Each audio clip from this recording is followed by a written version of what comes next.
meeting days.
Everyone, I'd like to welcome everyone to the Zebulon Board of Commissioners meeting for the budget work session, June 16, 2025. Call this meeting to order. Is there an approval of the agenda? I'll make a motion that we approve the agenda. We have a motion. Is there a second? Second. Discussion? All in favor? Motion passes. Thank you. Old business, budget fiscal year 25-25 consideration for adoption. Ordinance 2025-33. Aye. Good evening, Mayor and Commissioners. I'd like to present to you tonight FY 2026 budget to consider for your adoption. But before we get to that point, I will start with a recap of the recommended budget, which I presented to you on May 20, and then the modifications that have been made to that budget, and then I'll open it up for discussions.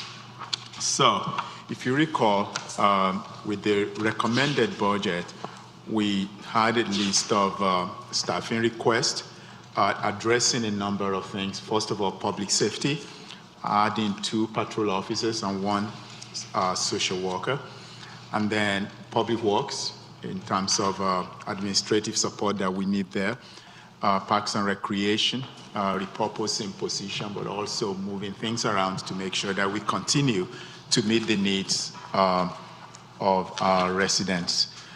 Information technology, with regards to a summer student intern that could be temporary, but also go beyond the summer months. And then administration, we're converting the assistant town manager position to executive assistant to the town manager, and then communications director to communications manager, and a part-time HR administrative assistant.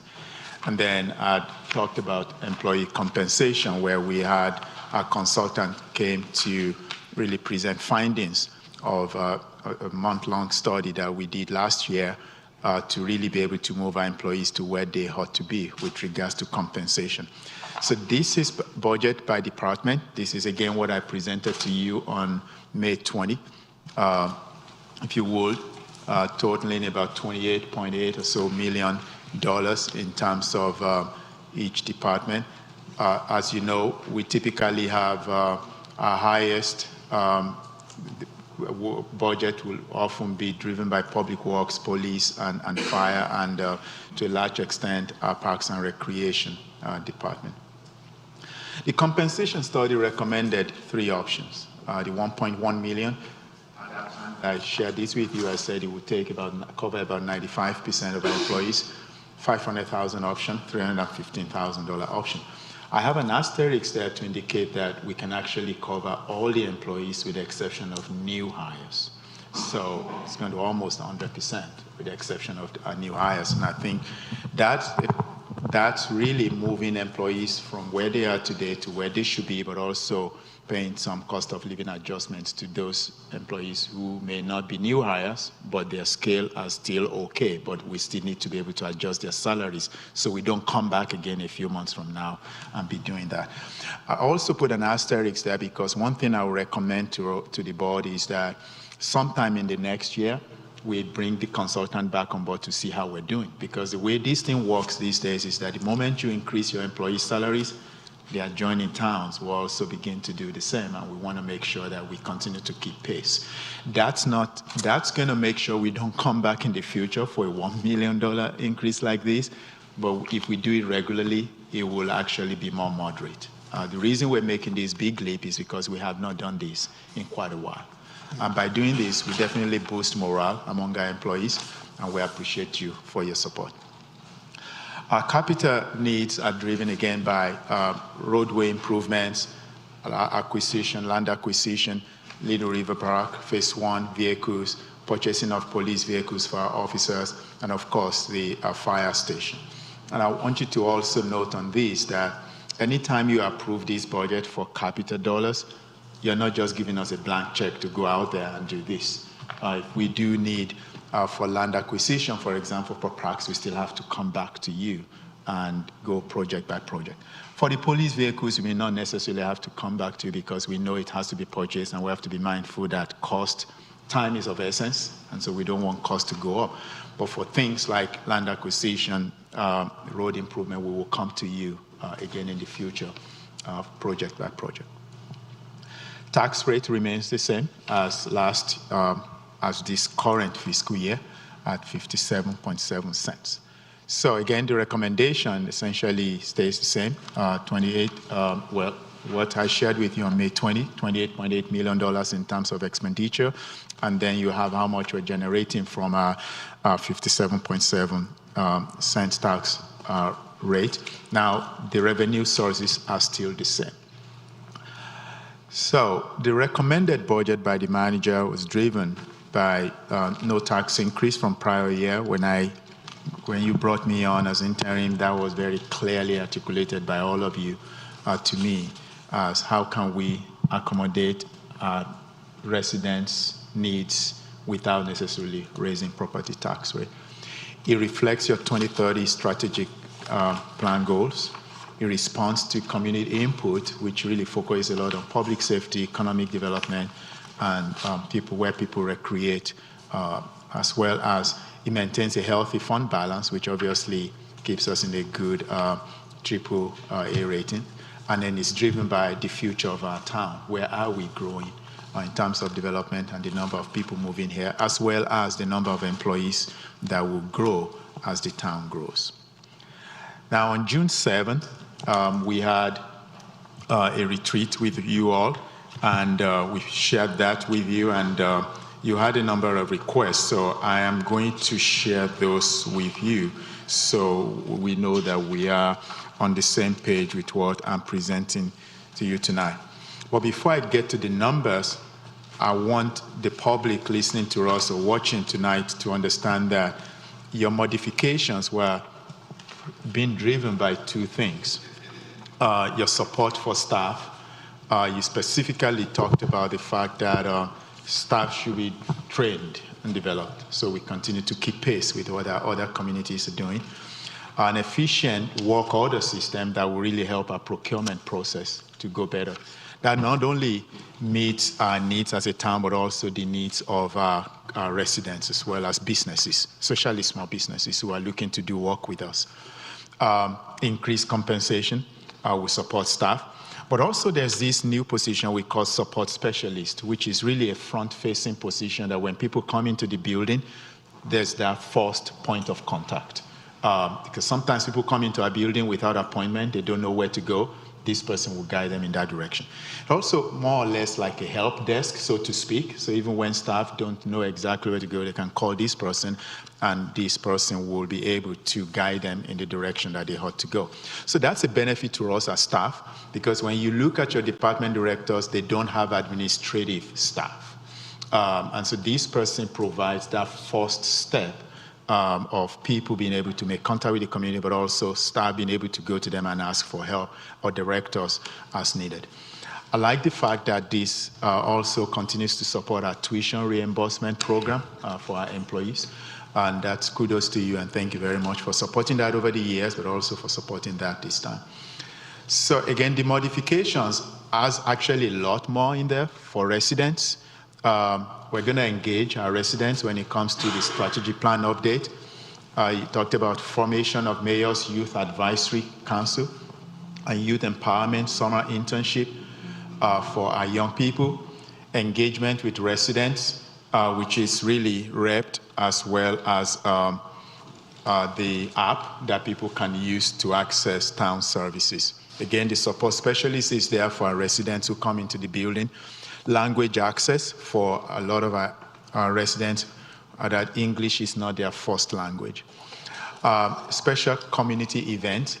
We know that we do right now have 2 flagship events. That's Spring Fest. We also have Candy Cane / Christmas Parade, where we understand from what you've heard from community that you still want to be able to add one more event as an opportunity for our residents.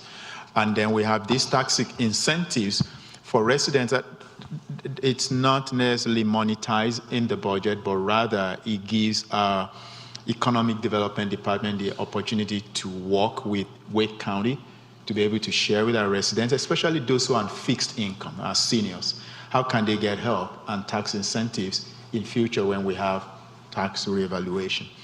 And the Home Infrastructure Program for lower income residents who own their homes, but they're finding it difficult to upgrade those homes, either because those are homes built a long time ago. These modifications to the budget definitely helps to carry that forward. So with all of that, brings us to this point. In this is what we outlined for you on Saturday, the 7th of June during the budget.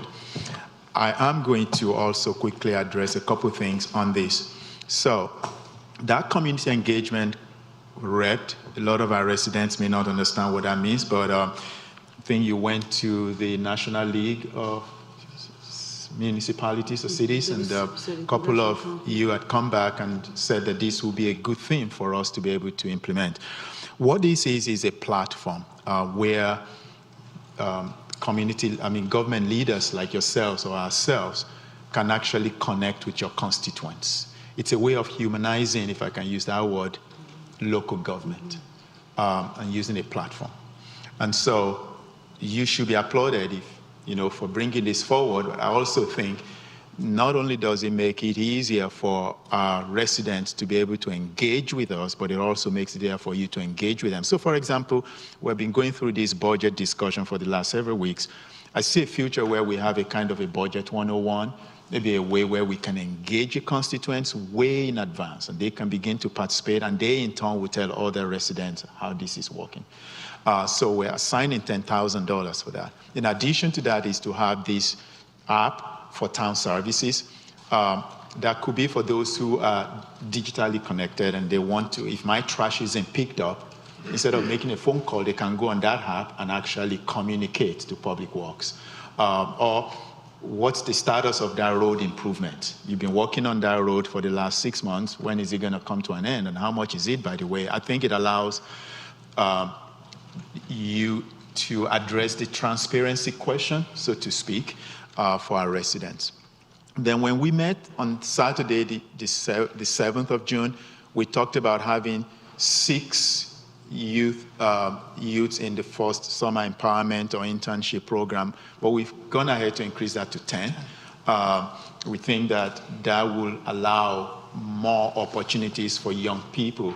We will come back to you at a later work session to discuss how is that going to work, what's that going to look like in terms of logistics. This is going to be anchored in the manager's office with the new executive assistant that we have. They will help us to anchor that. And then the language access thing, the Parks and Rec director has made contact with City of Raleigh. They have something similar.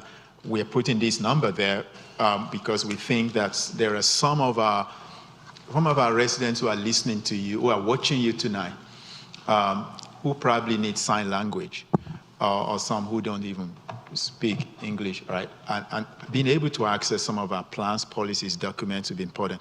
Now, this money doesn't cover all of it, but what this money does is it allows us to start that process. And then we'll be coming back over time. Then you see at the end there is the community garden startup. That did not come up on that Saturday, but in other conversations that I've had with individuals, commissioners, you have brought that up. There is a $2,000 allocation right now for the Sustainability Advisory Group to actually do that. Based on what we've been able to find out from other municipalities, that may not be enough. So we are proposing allocating an additional $3,000 to that to make it $5,000, so that when you have the Sustainability Board operating, they could take a look at assessing what that looks like. We're not having a community garden, so I need to clarify that. The town is not having a community garden, but this is really a startup for residents, or members of our community who really want to do this. How do we support them to start this up? And then how do we sustain it over time? So there will be some type of feasibility towards that effect, towards that effort. I will stop here for a minute and allow you to go through this. And if there are specific questions for me or any of our department heads, we'll be happy to clarify. If you feel that, we haven't reflected accurately what I feel that we have heard from you, I'm happy to listen to that. So I'll let this on the screen for a little bit, Mayor, if there are questions. Yes. Questions, comments from the board? Commissioner Baxter? So with the community garden startup, that puts a total of $5,000 into the sustainability board overall? Yes. Okay, awesome. And then my only other suggestion or ask is that we raise the number for the Whitley Park mini concerts to $5,000, knowing that there's a good likelihood that we won't use that much, but that way it will at least be allocated in case there are any improvements that need to be made to that little, it's not quite a gazebo, whatever that little area is for the performances. I assume it would be minor, but that would give us some flexibility. So that would be raising that number by just another $3,000.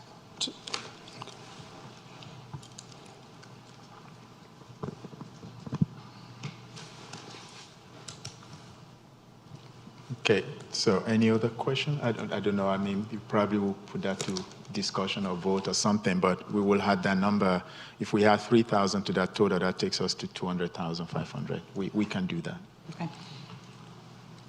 Any other comments, questions? Commissioner Davis? When we talk about the special events, is this where we would talk about before when we were at the retreat on Saturday? I'm sorry if you can hear me. The discussion of the spring concerts, Candy Cane Lane. I know we had a discussion about the Christmas parade and having to possibly choose between the two, but I wanted to ensure that if this is an opportunity where we can still have a line item specifically for the Christmas parade, I don't want to wipe that out completely, so we still have to have discussion, like a work session regarding having that. So I wanted to know what that would look like, adding, if we need to add an additional 10,000 to that special events. I don't want it to be limited to just the spring concert and the Candy Cane Lane, and we haven't fully discussed the parameters of having a parade as well. So let me explain this. Thank you, Commissioner Davis. So there's budget already in the manager's recommended budget. There's money for Spring Fest and Christmas / Candy Cane, if we do go with either one of those. So what this is doing is saying, here's an additional $20,000 for a third event. What that third event is, I don't know necessarily, as to say it reflects what we had when we had from the Latina Festival, if this could be applied, or if we feel like we have, after having a work session in the near future, you feel like we should still do separate Candy Cane and parade, you have some funds in here to be able to address that. This fund is informed by what we do right now for Juneteenth, which is a little over 17,000. So we're thinking making it 20,000 allows us to be able to put this towards any other flagship event. I do agree with you that tonight is not the night to debate whether it's Candy Cane or Christmas or Spring Fest, but we can set aside a work session where we have that conversation. And I also heard, I think, loud and clear from you that yes, there was a survey that was done, but can we do another survey or at least engage our residents to find out what their preferences are? I understand where my staff is coming from in terms of the burden of street closures and having to manage this from staff perspective and capacity and all of that, and I totally have respect for that. But I also understand how you want to be able to continue to connect with the constituents. So I think we will have that work session where we'll be able to share more information with you as to how we go forward with this. So this is an add-on, not necessarily just the only thing. It's an add-on to what you currently have in the manager's budget. Okay. So how do you feel with that, Commissioner Davis? Are you clear? Yeah, I'm fine with that. Just want to make sure If it's an add-on and something we can go back and discuss later on, then I'm fine with that. As long as the key thing is that I think that we have that work session. Can you speak into your mic? I cannot hear you. I I'm think sorry. the key thing is that we make sure we have that work session that's going to take place to discuss how we want to move forward and make sure the citizens have that voice of what they want to be heard. That work session is not just to engage about the amount, but is also to make sure, so in our retreat, what we discussed was the staff feeling the pressure of trying to do the Candy Cane Lane and a parade at the same time, well, Gotcha. back to back, correct? Gotcha. So that's a lot of work with on this and the staff, but I don't want it to be where we're saying no, that we're not having one or the other, or knowing our citizens would like us to have both. Okay. So I want to figure out what that looks like, the opportunity which we discussed with Sheila, bringing the citizens together along with the board and with the staff, and figure out how we can do both. I can do the work session. Perfect. Okay. Thank you, Ty. Yes, ma'am. Any other questions, comments from the board? I just had one for, this is in planning department. If I could get a little bit better understanding of the professional services in that.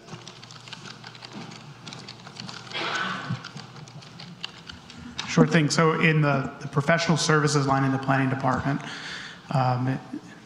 really would think about the subline items are really in two categories. So all of the software or the kind of integrated third-party help that we use to manage the day-to-day flow of permits, inspections, things like that, that's part of that line item. The bulk of the bump between last year and this year is because we're taking on a contract from the Public Works Department. So we're taking our traffic engineer for our design review process and just moving that under the planning department, where, this past several years, that contract and that engineer only ever really interfaced with the planning department. So it's streamlining that. The two changes are the addition of an on-call consultant so we can bring in some specialty expertise when necessary. As the town grows, we have more environmental challenges than we've had in the past. We have better interaction between departments, and so being able to have specialty planners like a parks planner, for example, at least on retainer, that we can bring in when necessary. The other big addition, a big ask is for a value per acre study.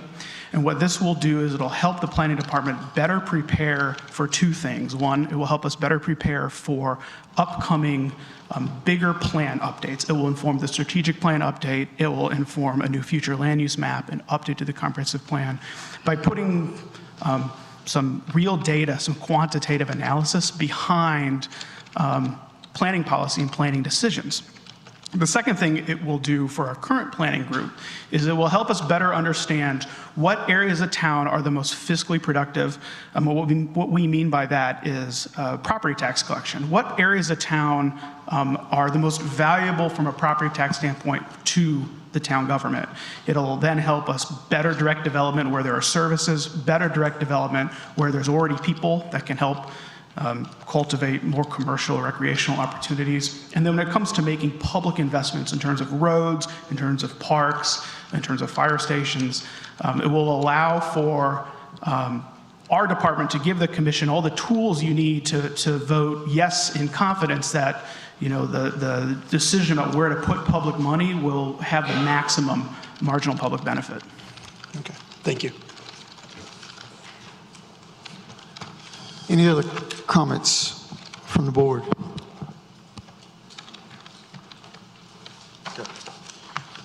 Thanks. Hearing none. Thank you, Mayor.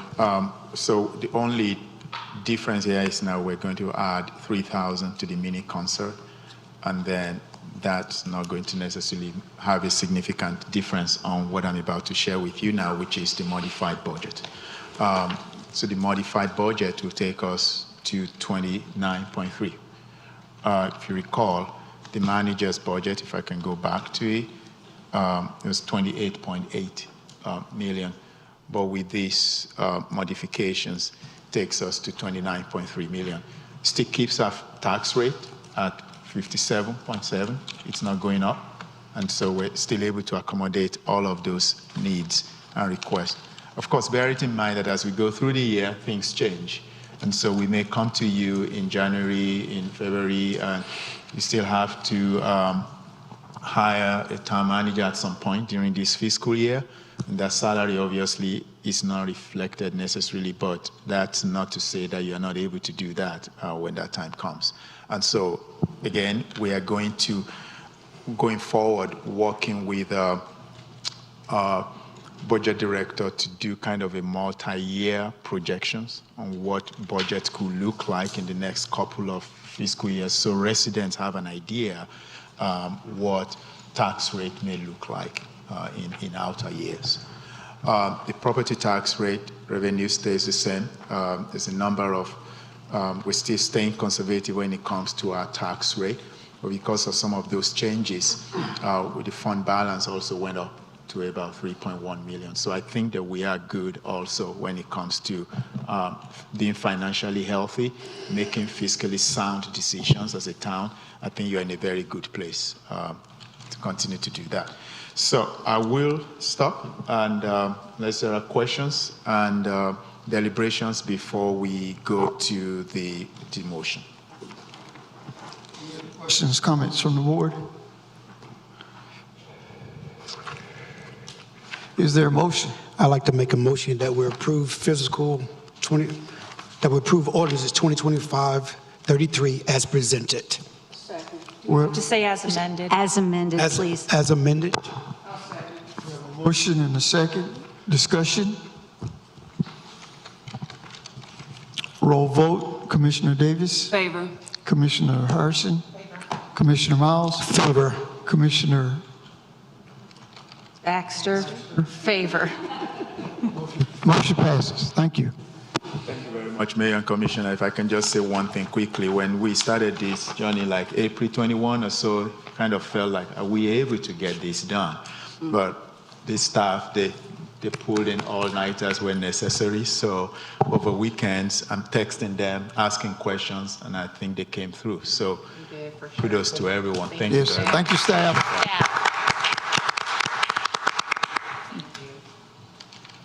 New business, finance, public works.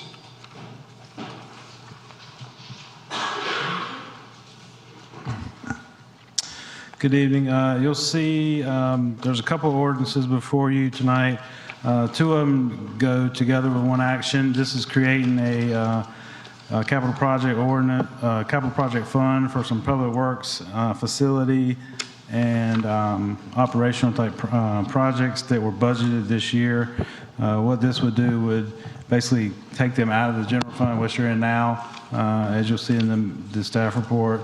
They are multi-year projects, or at least ones that won't be done this year. And what this will do will create the capital project fund, locking those funds into these projects, not necessarily, meaning we don't have to roll it over come next month or August. This locks them into a non-closing fund. And as the projects are done, they will be closed out in the capital project fund. But so there are two ordinances. You'll see the projects before you. They total about $6.5 million. The first ordinance takes the money from the general fund and transfers it out to the capital project fund. And the second ordinance creates that fund and allocates the project, appropriates the projects, as you'll see for each project total. Are there any questions? Comments from the board?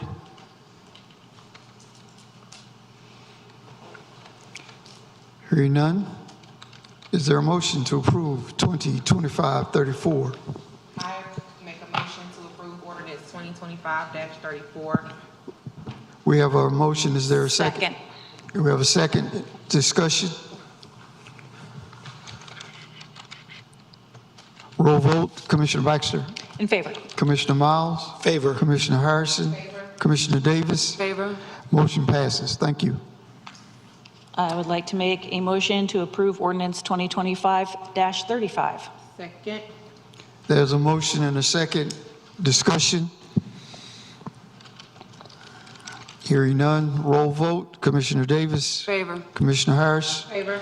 Commissioner Miles. Favor. Commissioner Baxter. Favor. Motion passes. Thank you.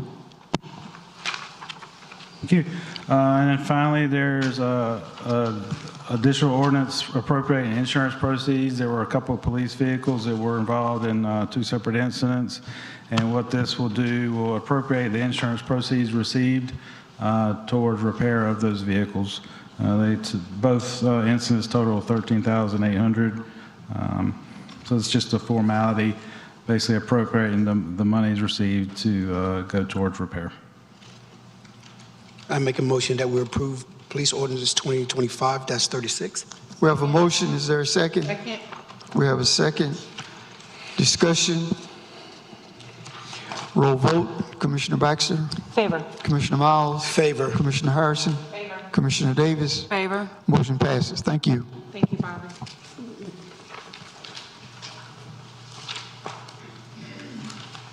Next on the agenda is the acceptance of resignation. Today, we want to acknowledge that we accept the resignation of Commissioner Clark, who has faithfully served Zebulon Town for 24 years. Her contributions over the years have helped shape our community.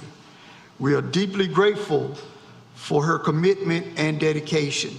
While we respect her decision to step down, her absence will certainly be felt, both within our board and among the residents and staff that she has served.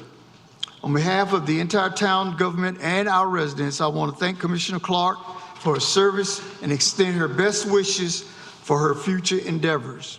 Looking ahead, we remain focused on the important work that lies before us. The Board of Commissioners will work with the town attorney and the town clerk to plan and address the board vacancy. We are committed to the transparent process with the best interests of our residents in mind. In the meantime, we want to assure everyone that we are united in our efforts to continue serving the town of Zebulon and remain focused on finalizing the budget, which we just did, supporting our staff, and working together on initiatives and matters that mean the most to our community. It is required by state statute that we accept the resignation of Commissioner Clark. Therefore, we will need a motion to accept. I make a motion to accept the resignation. We have a motion. Is there a second? Second. We have a second. Any discussion or comments from the board? Hearing none, roll vote. Commissioner Baxter? In favor. Commissioner Miles? Favor. Commissioner Harrison? Favor? Commissioner Davis? Favor?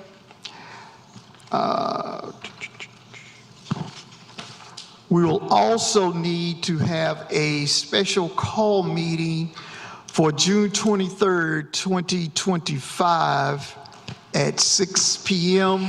for further discussion about the vacancy. Filling the vacant seat. Is there a motion? So moved. Second. We have a motion and a second. Discussion?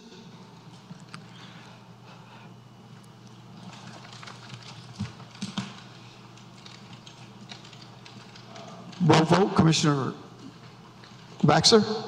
Commissioner Miles? Favor. Commissioner Harrison? Favor. Commissioner Davis? Motion passes. Thank you.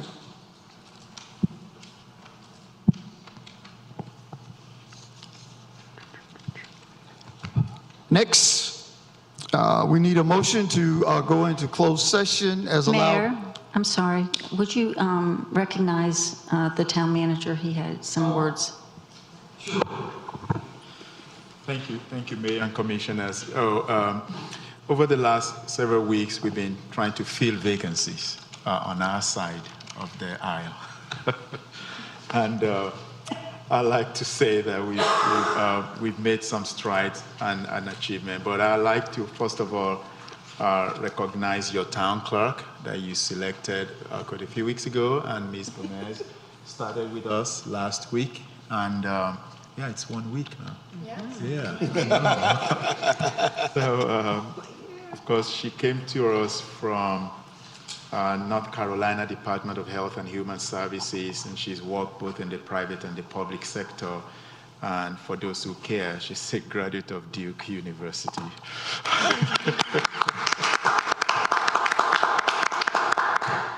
And then we also have 2 department directors starting with us today.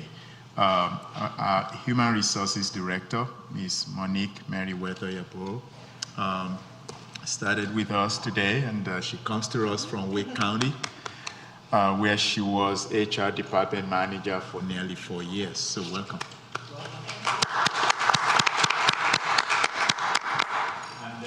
Our colleague, Mr. Rick Fletcher, who is our Public Works Director, also started with us this morning. He comes from City of Goldsboro, where he was first Deputy Director of Public Works from 2015 to 2017, and then became Director of Public Works since 2017 in Goldsboro. So we're really happy to have Rick join us. I like to always recognize when we have former military join us, and there's a former military, and so thank you for your service, sir. Awesome. All right. So, well, those are the three. And today I did speak with 2 candidates for communications manager, and so hopefully in the next few weeks we'll have an announcement to make. Thank you. Thank you. Thank you. Welcome aboard. Closed session, we need a motion to go into closed session as allowed by NCGS 143-318.11 for the purpose of consulting with the attorney and preserving the attorney-client privilege concerning Deacon Development Group LLC versus Town of Zebulon / case number 24 CVS-020-692-910. So moved. We have a motion to go into closed. We need a second. All in favor? Okay. Do we need a 5-minute break to meet in the conference room?